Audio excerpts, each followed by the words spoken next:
Good evening, everybody. Welcome to another edition of Scotland at 7. I'm Gordon Ross. In the studio this evening with me is Chris McCusker to discuss today's happenings, Chris, in politics and across the world. Our first story this evening, Chris, is actually quite close to home.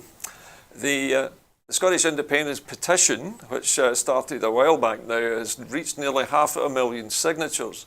The Yes.Scot petition calling for Scottish independence is approaching 500,000 signatures following the Conservative election victory last week. More than 100,000 names have been added to the petition since Friday, with the total at 485,600 this evening. So what do you think we can attribute this to then, Chris? I wonder why. I've got absolutely no idea. Have you signed it yourself? I think it might be something to do with winning an election. Possibly something to do with returning 47 MPs to Westminster. Well, I think that might have I think there might be a connection there somewhere. Small connection. Yeah. A tenuous link. Tenuous link, okay. Tenuous link. Well, according to the story today, the petition calls on Scots to sign a pledge to help us send a message to Westminster that now is the time for independence by inviting your friends, your family and your followers to pledge their support. And it continues that we need to focus all our efforts on building an independence majority, and this work will start with a major new campaign focused on Scotland's economic potential as an independent country. Scotland's Constitution Secretary Mike Russell claimed today that the general election results showed that the people of Scotland had voted overwhelmingly for another referendum on independence. So there we are. Another referendum on independence now seems a certainty, Chris. And yet another mandate. And as much a certainty, do you think, as Brexit seems to be now? It has to be. I mean, how many elections must we go through and constantly win in order to get told, no, shut up, sit in the corner. You're not getting it. You're not getting it. So, this cannot go on ad infinitum. It has to stop eventually. There has to be a conclusion to it.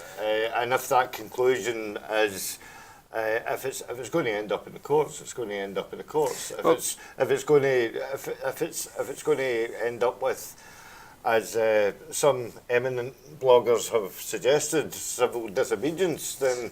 Yeah, well, we'll come back to the civil disobedience later on, Chris, but one of the things I think that most of our viewers perhaps don't realise is that the reframing of the argument now is not so much about campaigning for independence, it's actually about campaigning for the right to vote on independence. And that is what the SNP now seems to be focusing upon. Nicola has cleverly worded this, and in every interview that she gave over the election period was not, we want, to be independent. Yeah. It was, we want the right for the citizens of Scotland to choose whether they want to be independent. It's not for the SNP to drive it, it's not for the Greens to drive it. It's It's about the people. It is about the people, and that cannot be denied. You can deny a government and you can deny, a politician, but you surely can't deny the overwhelming majority of the people, and in order to get something done. Of course, anybody watching over the last perhaps year or so, the television, the news, and all the rest of it would probably have been forgiven for thinking that the entire independence effort was all down to Nicola Sturgeon, that it was her independence referendum, it was her that was driving it, and nobody else was interested. Yeah, but that's the narrative that the right-wing media will portray. As they will target and they will vilify the SNP to the point of breakage, and their unwillingness to realise the fact that the Yes movement is a lot bigger than the SNP. Well, that actually brings us towards a second story this evening, which is that Labour members in Scotland have demanded radical self-determination for Scotland.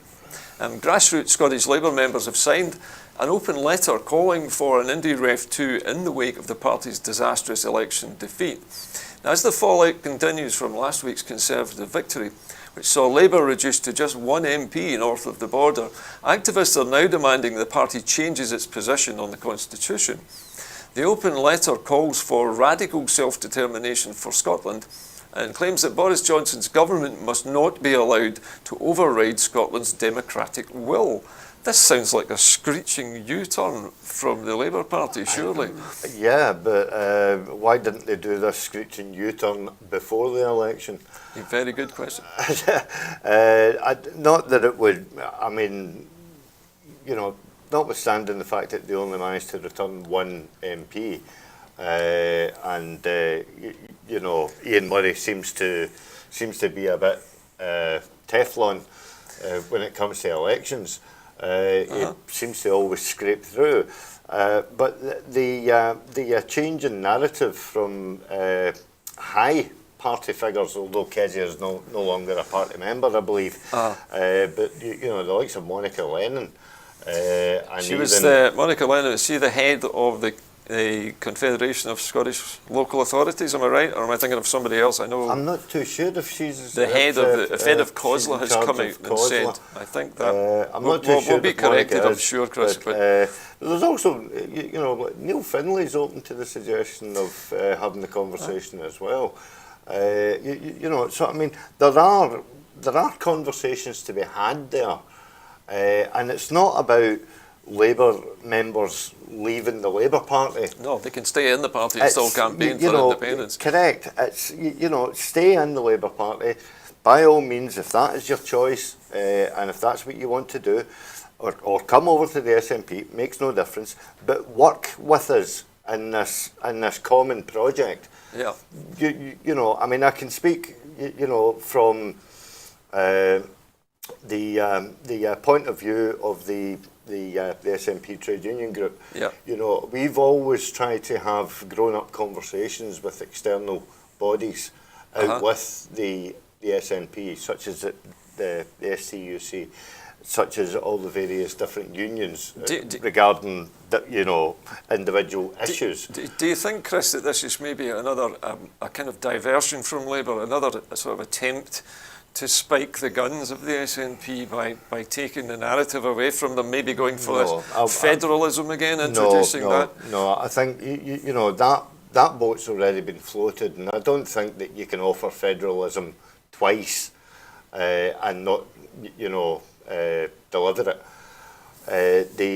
The narrative now must be that to further Scotland's cause within Europe, Scotland, you know, Scotland must garner a bigger support than already that we have in order to argue for that case. It has been said actually on numerous platforms today by a lot of very senior members of both the SNP and the independence movement generally that we will now need to start welcoming people from all parties who started to change their minds. We've already seen, I think last week, 2 senior Tory activists campaigning for an SNP candidate in the Highlands. Now we're seeing Labour Party members actually coming out and saying now that it's time Labour got behind independence in Scotland and stopped resisting it.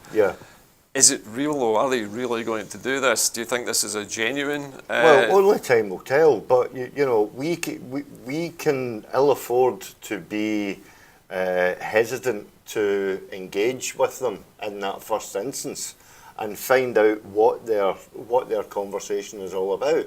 If their conversation is roughly in the same lines as ours, you know, then you know we should. I think, you know, when I came into the party 6 years ago, I was told that it is a broad church. Yeah, because you represent really a socialist background, Chris. Well, I very much old school.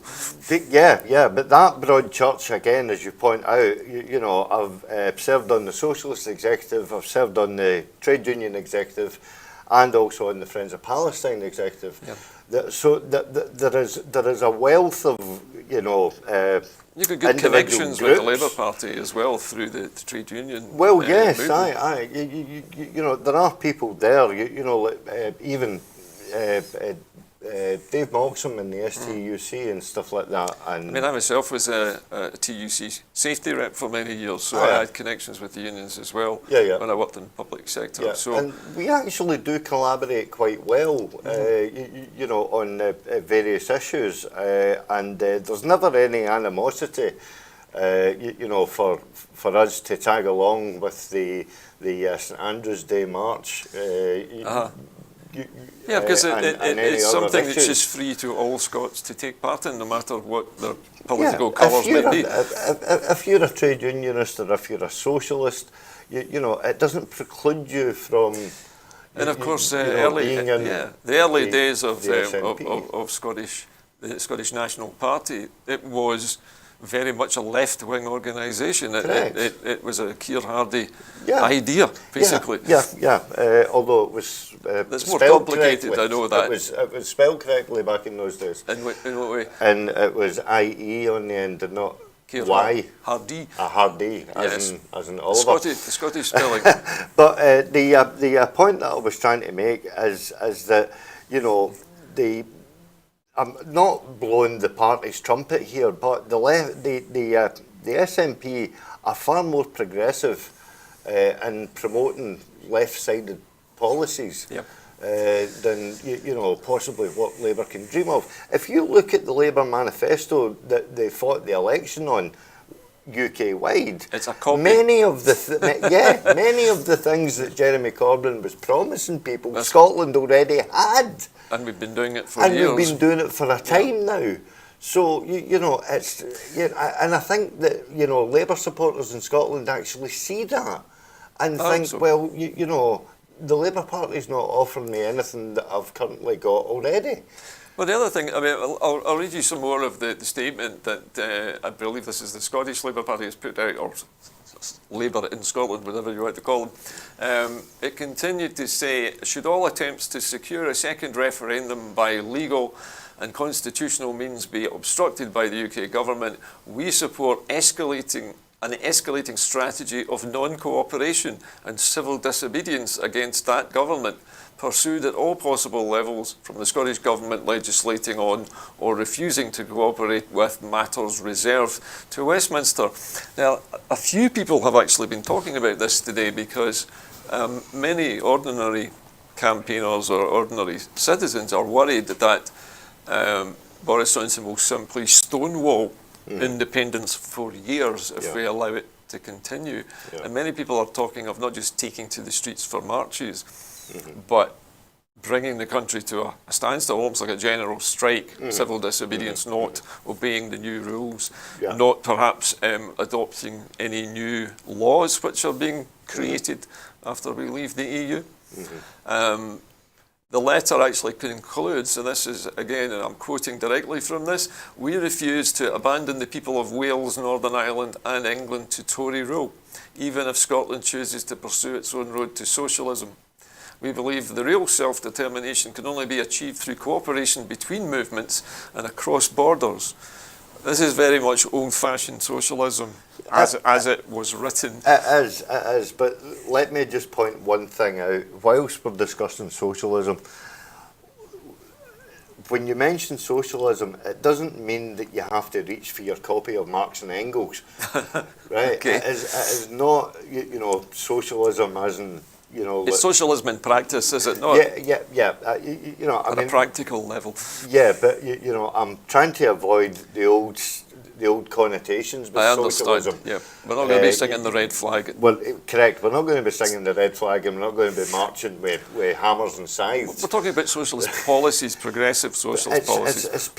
It's progressive socialist policies, right? You know, obviously with a left-sided view to it. But of course, you still have to have industries and businesses and a private Of course sector you have to have create industries the work and for people businesses. to do. Of course you do. And, you know, I mean, I was once told that socialism is a bit like Grecian 2000. You know, there's many derivatives of it. Different shades. Yeah, different. I thought you were going to say shades of grey there, actually. Shades of grey. what was that? 2000 Shades of Grey. I never seen that episode. But see, the ideals of socialism, you know, of fairness and equality. Well, they're fundamentally, you know, at the heart of most people. Correct. Yes. Yeah. The kind of that fairness and equality has been in the SNP roots since the time beginning. immemorial. Yeah. You know, it's that welcoming of and acceptance of your fellow man. It's that you know, people with the affordability to shoulder the bigger burden, so that the people so the people with down the people with the most have to give you know, give a little more. an easier road to walk on. You know, so I mean that brings in, you know, a bit about the redistribution of wealth. Well, so you know, let's not start clawing at our jaws at the thought of, you know, radical socialism. We're only talking about fairness and equality here. We're only talking about you know, what is best for Scotland. Well, I'm just hearing just now, Chris, that Leslie Laird, the Scottish Labour deputy, has stood down today. Another resignation, and it's just finishing this story actually from the Labour Party about independence. Yesterday, several senior Labour figures declared that they were in favour of allowing Holyrood to stage a referendum on Scottish independence. The party's health spokeswoman, Monica Lennon, this is who you were speaking of earlier on, Chris, said that the Scottish Parliament must be allowed to decide on the issue. Former Rutherglen MP Ged Gillen said that the SNP now had a mandate for a vote on leaving the UK after winning 47 out of the 59 seats in Scotland. Yeah. So the Labour Party in Scotland is really admitting that it's lost, and the independence campaign as such is now beginning. Really, this is the starting pistol, surely. Well, I personally think the starting pistol, you know, was fired back in 2012. And it's just been a long course that we've had to traverse. Yeah, with it's a marathon, not a sprint. With several hurdles. Yeah. You know, Theresa May's government being one, Brexit being, you know, the one with the big moat on the end of it. Yeah. And then, you know, the next one is Boris Johnson and possibly a very big ditch. Well, I'd like to sort of, talking of Boris Johnson, this links quite nicely to our next story this evening, which is that the SNP is pledging, and I'll quote here, to be the real opposition to extreme Tory government. Now, Ian Blackford, who is a parliamentary leader of the SNP group at Westminster, said today that the SNP will be a real opposition to the extreme Tory government. As the SNP's newly elected team of 47 MPs arrived at Westminster for the first time since the party won a landslide election victory on a mandate to hold an independence referendum, the SNP Westminster leader said that Scotland's right to choose our own future must be respected, and pledged the SNP would fulfil the role of a strong opposition to the Tories that the country needs as Labour collapses into internal rows and the Lib Dems have slid into irrelevance. So it seems that the SNP has taken up the mantle now of almost the official opposition in Westminster. They seem to be volunteering for the task. Well, you know, without sort of like moving the SNP group down in direct opposition to the Tories, this is absolutely brilliant from Ian Blackford. The Labour are so disjointed down in Westminster, and their internal wrangling, which is going on in order to unseat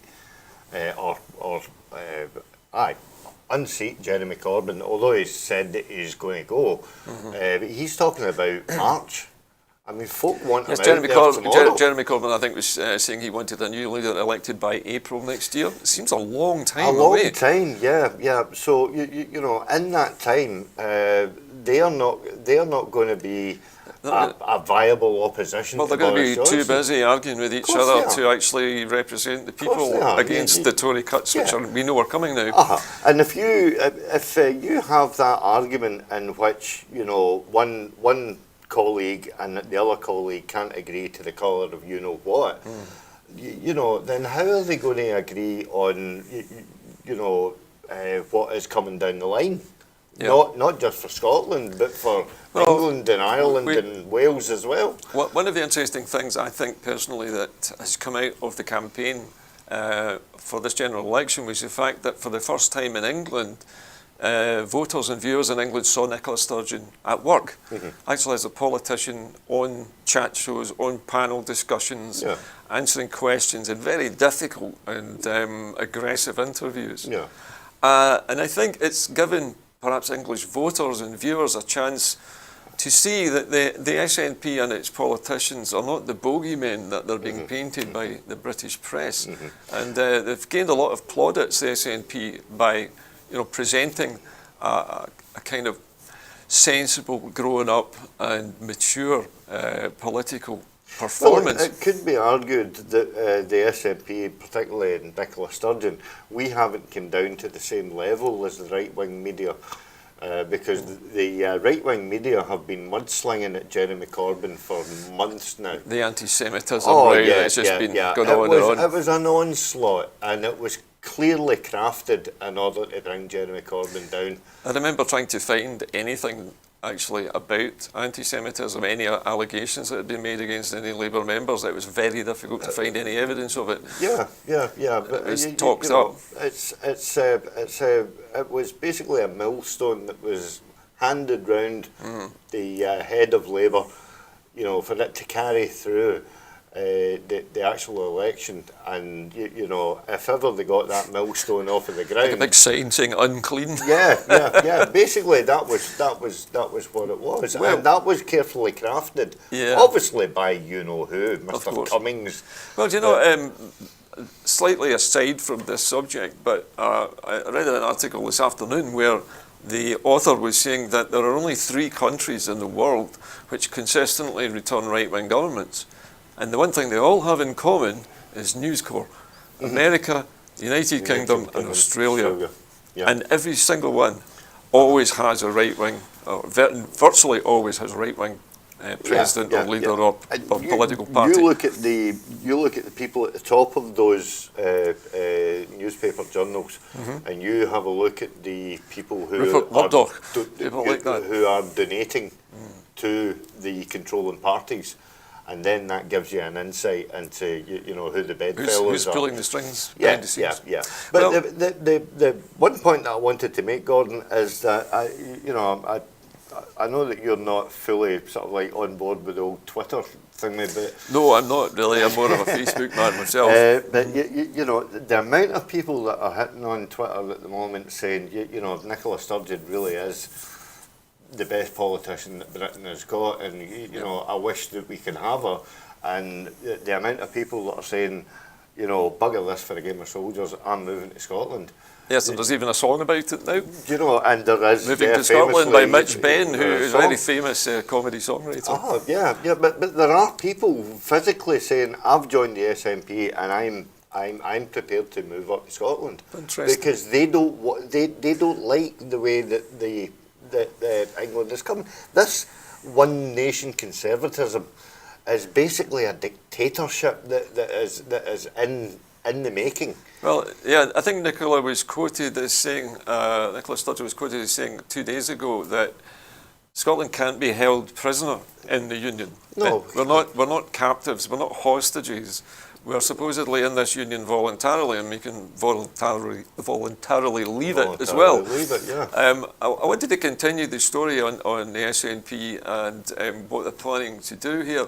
Now we're talking about Ian Blackford. Now he's saying here that the Tories stood on a single pledge of blocking an independence referendum in Scotland, and they suffered a thumping defeat, losing more than a half of their seats and falling 20 points behind in the vote. I'm hugely grateful to the people of Scotland who've put their trust in the SNP, and we'll work every day to repay the trust and stand up for the whole of Scotland. Now this is the job of the opposition, surely. And the job of any politician is to stand up for the people who elected them. Correct. And yet, until the SNP came on the scene, we had year after year of Labour MPs never really seem to do or achieve anything. Well, no, because you know, and this is partly to do with UK Labour, as you pointed out earlier on. Labour is so London-centric, and so are the Lib Dems. They are so London-centric that they can only do what their headquarters tell them to do. Yeah. And so I would actually say that back when Kezia Dugdale was in charge of Scottish Labour and she was asking for more autonomy, it should have been given, that autonomy should have been given to Scottish Labour back then, and it might have been on a better footing for fighting this election. Well, the other thing that said by Mr Blackford is that the other parties have been subsumed by internal divisions and acrimony. The SNP is really the only party which is not arguing with itself at the moment. The SNP will provide real and effective opposition, challenging Boris Johnson's devastating plans at every step of the way. So every time some new austerity measure is introduced to pay for the cost of Brexit, the SNP will be there to fight against it. Yeah. But not only that, as well, you know, Ian Blackford is a fantastic statesman. You know, I am amazed at how he keeps his temper sometimes. I'm amazed as well. He's so fantastically polite. I'm amazed as well, but you know, I've had several conversations with Ian, and he's just as gentle speaking off camera as he is on camera. But he can be, you know, feisty when he wants to be. The Crofter statesman, I've heard him called. Nobody's fool. But I believe that Ian will garner that support from the Greens and from Plaid, and possibly might be able, you know, to win over the Lib Dems. And what, provide some kind of voting bloc that can help to fight against some of the worst excesses of this new Tory administration. And if Labour don't get on board with that, they'd be very foolish. They would be very, very foolish, yeah. Well, the last, I'll give the last word to Ian Blackford. He says the Tories can rage against democracy, but they have no doubt that Scotland will have the choice to become an independent country and protect our place at the heart of Europe, so that we can get on with building a better future as a fairer, greener, prosperous and equal country. So it's very positive. There's no backsliding, there's no apologising. It's a very forthright and more aggressive stance now from the SNP. Yeah, but make no mistake, the Tory party are the architects of this. They have caused the inequality. They're driving the union apart. Yeah, they're the ones that are driving the union apart. It's not us. You know, we've now came to a point where we can no longer tolerate it. You know, so you know, it is like the abusive relationship routine. You know, if one partner is simply abusing the other, then the other one wants to leave. Yeah, it's foolish to stick around. As that. Yeah. Well, in other news today, Brexit plans are set to be put to MPs on Friday. The newly elected House of Commons is likely to have its first vote on Boris Johnson's Brexit plan on Friday. Downing Street has said, in the first stage of the Conservative majority government's plan to get the UK out of the EU on the 31st of January. Under the Brexit plans, the withdrawal agreement bill, which sets out the legal framework for the deal, will be submitted to MPs on Friday. While the Commons resumes on Tuesday, the timetable will initially be taken up with 2 days of swearing in MPs. I thought it said swearing at MPs there for a minute. Followed by the state opening of Parliament and the Queen's speech. So we've got to go through all the pomp and ceremony before we get to the meat and potatoes of Brexit. Men in tights, as Mary would say. Do we know anything about what's going to be in the Queen's speech yet? Is it still a big mystery? Possibly not. I mean, you know, is it going to count for much? Did the last one count for anything? We've just heard actually that the Queen's speech is going to be on Thursday. Yeah, beg your pardon. So Johnson's spokesman has said, we plan to start the process before Christmas, talking about Brexit, I presume here, and we'll do so in the proper constitutional way in discussion with the Speaker. It's understood that the plan for Friday is to give the bill its first reading, a formality not involving a debate. and then on second reading, which involves a debate as well as a vote. However, having both on the same day will need the formal approval of the new Commons Speaker, Lindsay Hoyle. So this is a slight departure from the normal procedure in Parliament. They're trying to rush this through in a day, and they need the permission of the new Speaker. I think if this had been John Bercow, this could have been a big no-no, couldn't it? It wouldn't have happened. It wouldn't have happened. And we only have to look into John Hoyle's allegiances. And, you know, whilst notwithstanding... What is Mr Hoyle's background, Chris? Well, Hoyle's background is actually Labour. You know, so, you know, you would like to think that he would have a sympathetic ear, you know, to any... What a sense of butt coming here, Chris. possible shenanigans. But now that he's been elevated to, you know, pretty much the head bummer's job, I would think that he wouldn't want to rock the boat too early in his tenure. Whereas Bercow really got to a point from being pretty much centre-right. He was really, really dragged right into the middle. Bercow at least was, I think, assertive enough to stop the game playing that Boris Johnson was attempting, and also, in many cases, pulled people up for using inflammatory language and so on. I'm going to carry on a little bit further with the story. According to the Conservative spokesperson, he said, "We will present a bill which will ensure that we get Brexit done before the end of January. It will reflect the agreement made with the EU on our withdrawal," he said. The Prime Minister made it clear the general election campaign that he would be aiming for a Canada-style free trade agreement with no political alignment. Now this means, I assume, that this is purely a trade deal. There'll be no political element or social element to this arrangement whatsoever. Can I say one word? Go for it. Bollocks. Honestly. Why do you say that? Because I don't trust Boris Johnson with a barge pole. So you believe this is another one of his... of course, undoubtedly. His alternative truths. Undoubtedly. Well, pressed for details, the spokesman said, this is not Mr Johnson, by the way, this is his spokesperson, "I am not going to discuss the precise nature of the negotiations on a free trade agreement. The Prime Minister has just won a very clear mandate to deliver Brexit. We're focused on getting the withdrawal agreement bill through the House of Commons and leaving the EU on the 31st of January. This sounds to me like somebody's saying there's nothing to see here, move on. Well, correct, because you know the elephant in that statement is, you know, I'm not going to discuss the precise ramifications of you know, what's going on here. You know, suffice to say, don't worry about it. Everything will be okay. We're on it. Trust Boris. Yeah.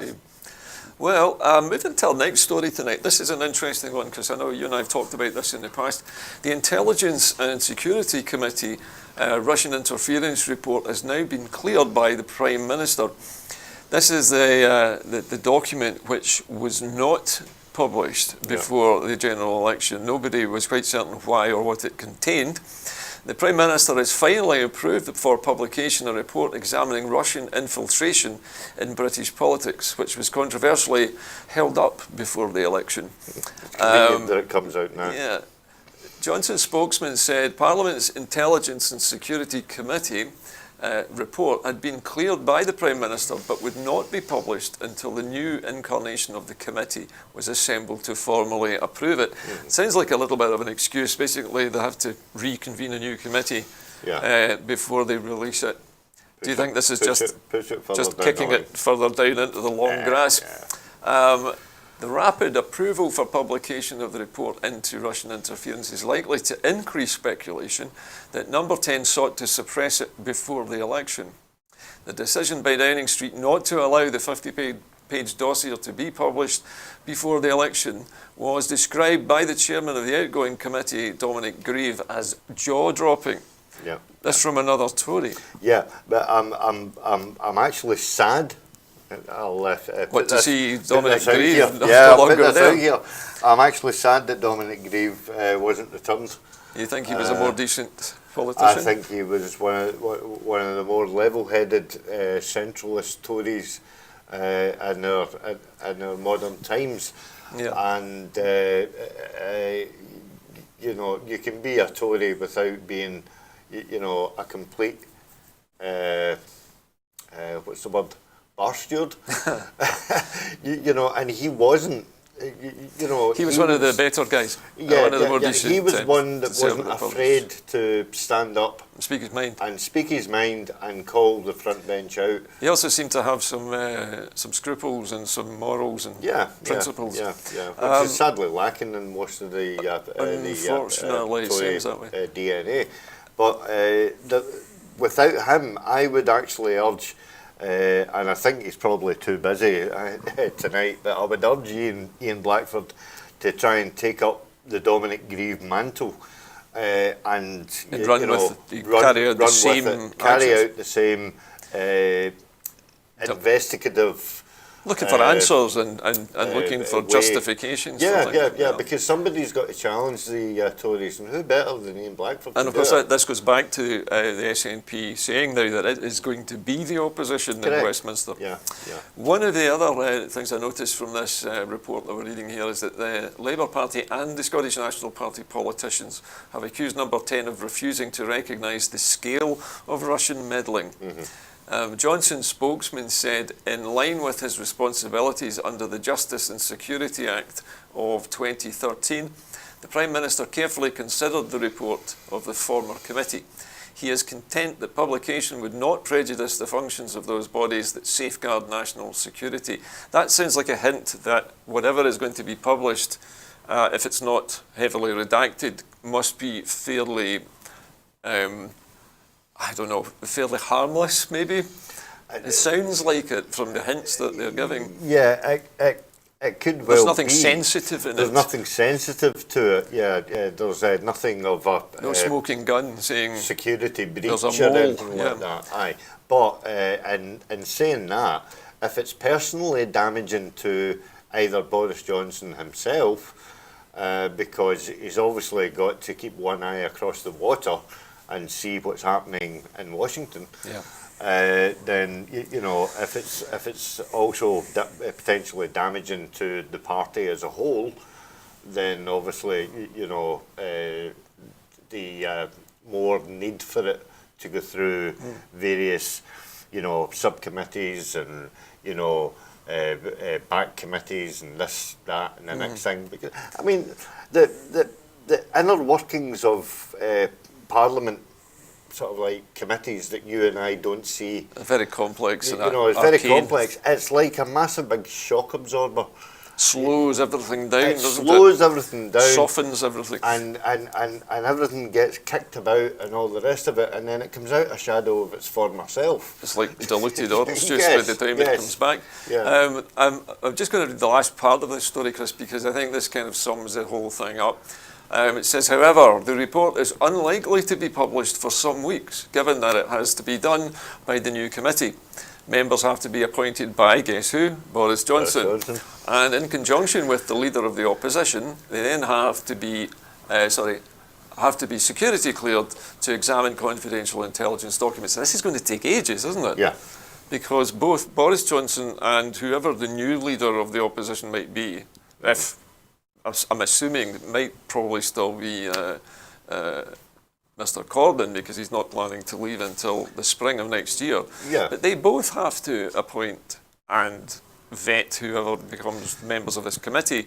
So this isn't going to be published for ages yet. Yeah, but you know, the other side of the coin is that I wouldn't put it out with the realms of possibility that Boris Johnson will delay it by saying, well, there's no point in Jeremy Corbyn taking part because he's going to be away by April, so we'll shelve it until April. It seems like there's always a way around.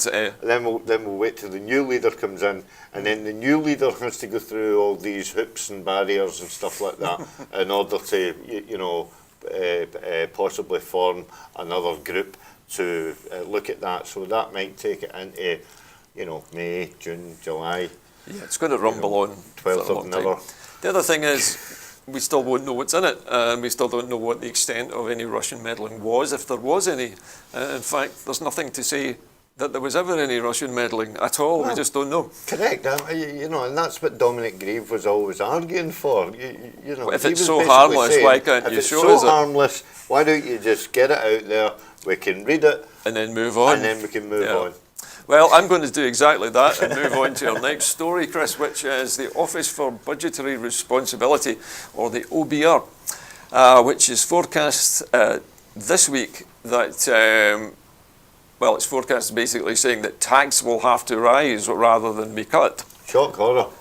The scope for significant tax cuts in the new government's budget has been reduced after gloomier predictions for public finances from the Treasury watchdog showed that higher levels of public borrowing and a deterioration in the British economy. What a shock, as you say. The Office for Budgetary Responsibility warned the government that government borrowing was on course to be about £20 billion higher than previously expected in each year to 2023 and 24, dramatically cutting the government's room for manoeuvre after Boris Johnson's election victory. Closely watched business surveys suggested the British economy is on the brink of its second quarterly contraction. So it's running around, it's circling the drain of a recession at the moment. Yeah. Hasn't quite fallen over the edge yet. A second recession. A second recession, Aye. right. First one was when? First one was 8 years ago. Just after After the bank crash. The folding of the banks, 2008. And the fact that the Tory government had to bail out. So a decade ago, really, wasn't it? 2009 when all that kicked off. Yeah. Private sector output. Now, this is interesting. Presenting Mr. Johnson with an early economic challenge to handle at the outset of his renewed term in office. The Office for Budgetary Responsibility has said weaker economic growth at home and abroad was having an effect on the public purse. It also reclassified the way student loans are accounted for in its forecast for the government's finances. Now, I heard about this, that student loans are being lumped into public spending, the public spending accounts. Mm-hmm. And so money which is being loaned to students is also being seen as an expenditure. Mm-hmm. And that means that millions more pounds are being spent than previously, because they didn't include these figures before in the spending round. Yeah. Jack Leslie, an economic analyst at the Resolution Foundation, said that the OBR statement was a sobering warning to ministers. He said even a small deterioration to the economic outlook or plans to cut taxes would see the Chancellor at serious risk of breaking his brand new fiscal rules. Looking ahead, tax rises rather than cuts will be needed if those fiscal rules are to be combined with rolling back the impact of austerity over the course of the new Parliament. Now, do we even believe that austerity is going to be rolled back when Brexit actually begins to bite? Or will austerity deepen? What's your take on this? I personally don't believe when Theresa May said that austerity was over, that it was over. It might be over for the Tories. It might be over for people on 80,000 plus. But your average earnings in Scotland is between 15 and 25 for and it's been stuck like that for a decade. Stuck like that for a decade, yeah. Now that takes into consideration people working in an office or at the higher end of what you would call manual labour. Mm-hmm. But then you take those people and you transport them down to London and ask them to live in London for £25,000 a year. It just simply can't be done. Living in a tent, probably in a park. Living in a tent. But the harsh reality is that there are people in London who are earning £25,000 a year, living in sheds and things they like are that. basically living in sheds. They're living in houses that have got no electricity. Some of the sofa surfing, living in other people's houses as well. Yeah, and so the harsh reality of their conception of austerity is not the conception or the concept of austerity that people I think face we every can day. safely say that to the government, austerity and recessions are just words to them. They don't really have the same impact. No. Okay, well, listen, we're going to leave this subject now and move on to the next story. And this is one about Donald Trump, who is poised to become the third only US president to be impeached.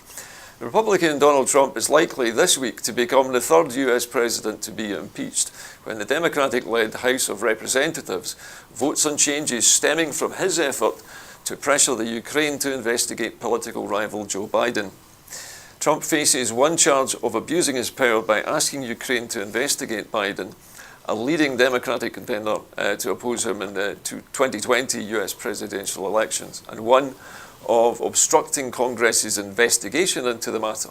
The president has denied wrongdoing and called the impeachment investigation a hoax and a scam. Well, he would, wouldn't he? He's been caught, basically. Well, and he will deny any involvement until the undeniable is undeniable. Well, it's a case of reality, isn't it? Whose reality do you accept? Well, correct, because the evidence is there, and they wouldn't bring an impeachment if they didn't think that they had enough evidence in order to impeach him. Yeah. So quite clearly, he has been caught at naughties.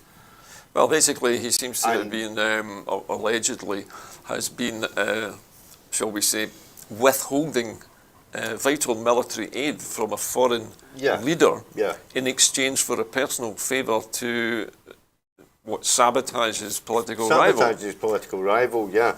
But now what it is... So it's the highest level of corruption that there can be. Well, I don't think that there's any higher, to be honest with you. But it's now down to his fellow party members, as the they Republicans in the Senate. they control the Senate, as to decide whether he has done enough to bring not only them but the party into disrepute. Well, it's widely been said that the Senate is controlled by the Republican Party, which gives the impression that they have almost all of the seats.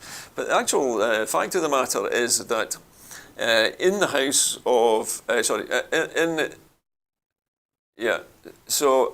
pick up this story here. But in the Senate, they hold 53 of the 100 seats. Yeah. So they only have a 3-seat majority. It's not that big. And if 3 Republican senators changed their minds and said, we actually think Trump is guilty of this and we're going to change our minds, he could be in severe trouble. He could be in severe trouble. But then, that's the way that, a proper democracy should work in. If you look back, and I hate to bring the SNP into American politics, but kind of difficult to do, Chris, but you've managed it. No, but if you look at the system that we operate, which is the PR system, and not one government is supposed to be able to get a majority. Yes, yet we broke that system through no fault of our own. By just being extremely popular. By just being extremely popular. So it's not out with the realms of possibility that could actually happen. Yeah. But in order for that to happen, there has to be a groundswell of support for, the underdog, shall we say, right? Trump is not the underdog, but he has got a massive support. Yeah.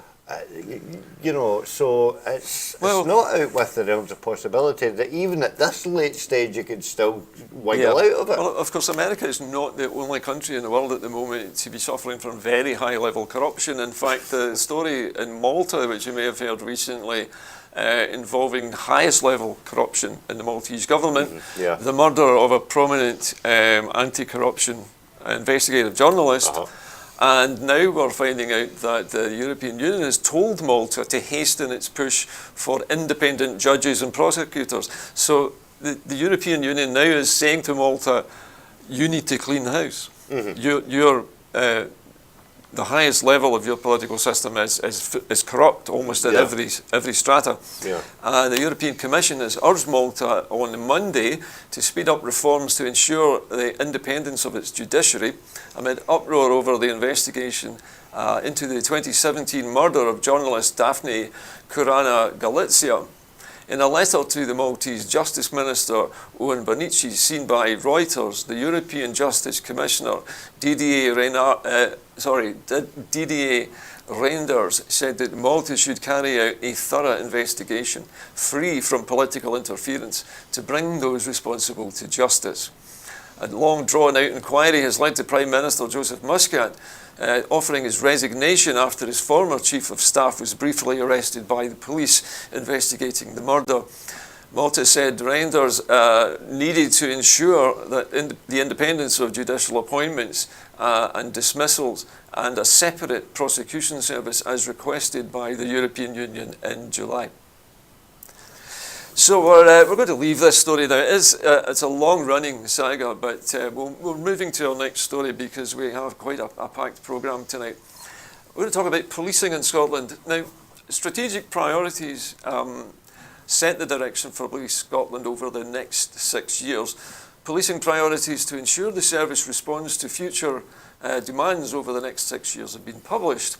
The revised Strategic Police Priorities, or SPPS, which follow extensive consultation over the summer and autumn, reflect developments and progress in police operations and governance. The Justice Secretary, Hamza Yousaf, has said the strategic priorities seek to promote continued engagement with communities, securing the public's confidence in their police service, and while strengthening both local and national partnerships, such as those already in place, to tackle violence and to improve the response of people in mental health crisis. There is a specific priority for workforce development and well-being, given that officers and staff are the service's greatest asset.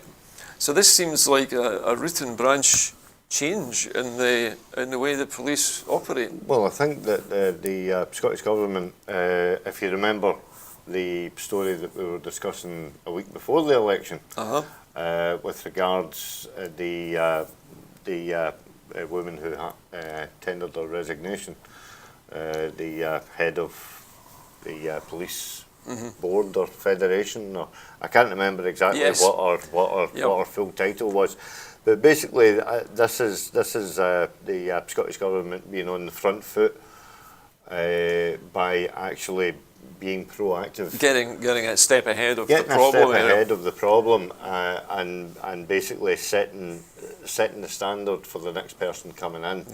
And I personally think that it's a good thing that they are taking a proactive do you think, Chris, approach to it?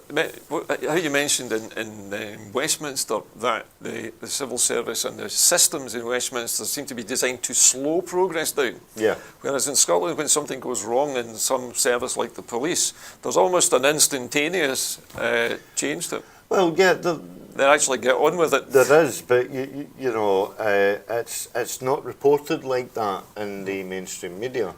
Yeah, but we know there were long-running problems in the police service before this. There was, and some of them were systemic problems as well. Yeah. I mean, you only have to look at the what was the ridiculous story a couple of years ago? There was one about the somebody trapped in a car.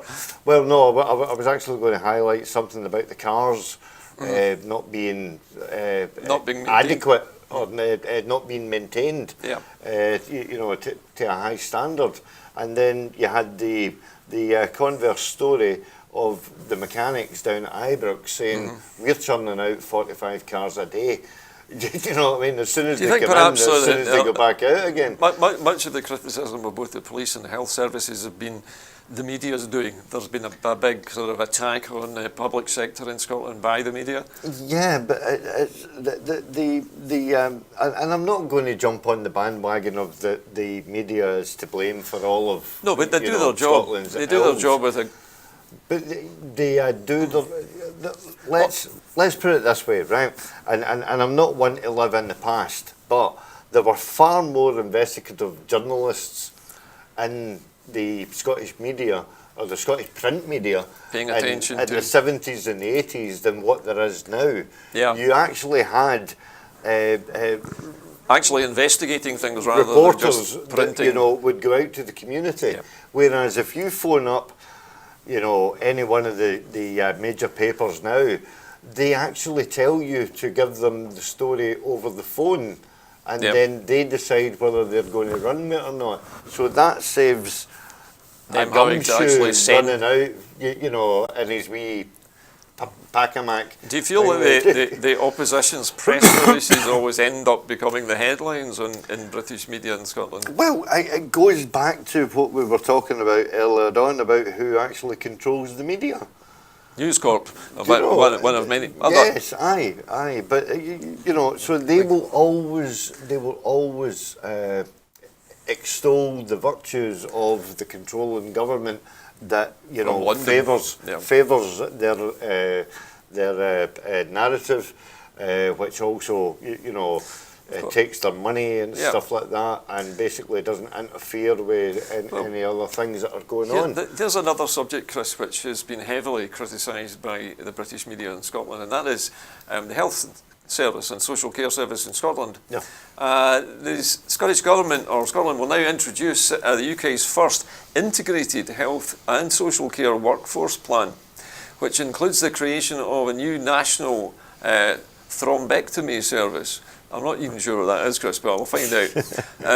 Created in partnership with COSLA, which is the Confederation of Scottish Local Authorities. The plan sets out how the health and social care services will meet the growing demand and ensure that there are enough staff with the right skills in the right place across health and social care services. And this includes an increase of 375 whole-time equivalent district nurses over the next 5 years, and an 8.6% increase in the number of mental health officers employed at local authorities. An additional 60 training places for clinical psychologists will also be created, furthering action already underway to grow the mental health workforce in Scotland by 800. So this really seems to be, the Scottish Government is taking the issue of mental health really by the horns now. Mm-hmm. And they are getting wired into this with putting a lot of money and a lot of resources into this area. Creating a lot of jobs as well, and streamlining the NHS. How dare they? And also tying the services together into social care as well, so that we have an end-to-end system, not just about your health, your mental well-being, and your care as you get older are all kind of rolled up together in the same big organisation. And it's obviously it's to be welcomed. And I'm not going to jump on the Willie Rennie bandwagon here of hitting the Scottish Government over the head with the lack of affordability to the mental health community. Quite clearly the Scottish Government, Scottish NHS has been struggling in that part. There's always underfunding in the mental health services. They're a Cinderella service, really, aren't they? Yeah, they are. So, in order to transform that, it would be as well to integrate it into the existing services that we've already got, and thus less people will fall through the net or through the cracks. Yeah. Well, that's great, Chris. Listen, we're run out of time this evening. It's been a very fast-moving programme tonight. It only feels like half an hour. I know, we've covered a lot of ground tonight, but we're going to have to tie things up. We're running out of time. But before we leave you this evening, just a reminder that we are still crowdfunding for Broadcasting Scotland. And if you wish to become a Broadcasting Scotland supporter, there is information on your screens at the moment on how to donate or how to become a supporter. And after this show, there will be a video as well, which I think it will explain a little better than I am at the moment, how you can get involved in helping us to continue making better programming in the future. But anyway, that's about it from Scotland at 7 tonight, and from all of us here, including my guest Chris McCusker, and the rest of the Scotland at 7 team. A very good night to you.